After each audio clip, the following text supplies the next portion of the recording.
ఒక మంత్రి మాట్లాడుతున్నాడు పొన్నం ప్రభాకర్ గారు. అసలు ఏమైనా మీరు మంత్రినా? ఇంత రాజకీయ అనుభవం ఉంది, కనీసం మీరు కడుపుకు అన్నం తింటున్నారా, ఏం తింటున్నారో అర్థం కాని పరిస్థితి ఈ రోజు ఉన్నది. పవన్ కళ్యాణ్ గారు మాట్లాడిన మాటలను ఒకసారి మీరు క్లియర్ గా చూసి మాట్లాడాలి. ఎవడో రోడ్న పోయే దానే మాట్లాడినట్టుగా మీరు మాట్లాడే మాటలు చూస్తుంటే సిగ్గుపడే ఈ రోజున్న పరిస్థితి ఉన్నది. ఆ కల్వకుంట్ల కవిత ఎందుకు మాట తెలియదు. లిక్కర్ కేసులో జైలుకు పోయిన దొంగ పనులు చేసిన దొంగముండ కూడా ఈ రోజు పవన్ కళ్యాణ్ నీతికి, నిజాయితీకి, నిబద్ధతకి మారుపేరైన పవన్ కళ్యాణ్ గురించి మాట్లాడడం అంటే సిగ్గుచేటు అనిపిస్తా ఉంది. ఇక పోతే తుంగతుర్తి నుంచి మరి మందుల సామెలు అసలు మాట్లాడడం తెలియదు, మాట్లాడే విధానం తెలియదు, ఏం మాట్లాడుతున్నా కూడా తెలియదు. నోటికి ఏదొస్తుందే మాట్లాడతాడు. ఆయన కూడా ఈ రోజు పవన్ కళ్యాణ్ గురించి మాట్లాడుతున్నాడు.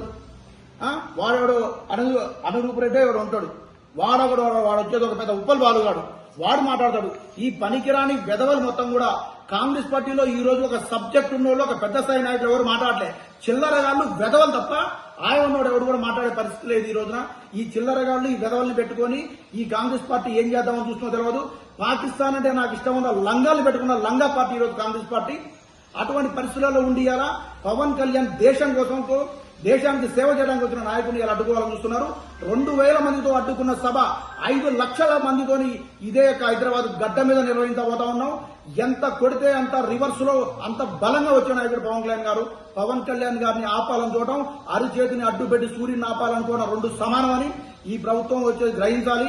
మీరు చేస్తున్న ఈ ఏదైతే చిల్లర పనులు ఉన్నాయో ఒక్కటికి 10% వడ్డీతో సహా చెల్లించుకోక తప్పదని చెప్పేసి ఈ సందర్భంగా ఈ ప్రభుత్వానికి, ప్రతిపక్షానికి అందరు కూడా గట్టిగా వార్నింగ్ ఇస్తా ఉన్నాం ఈ జనసేన పార్టీ తరఫున.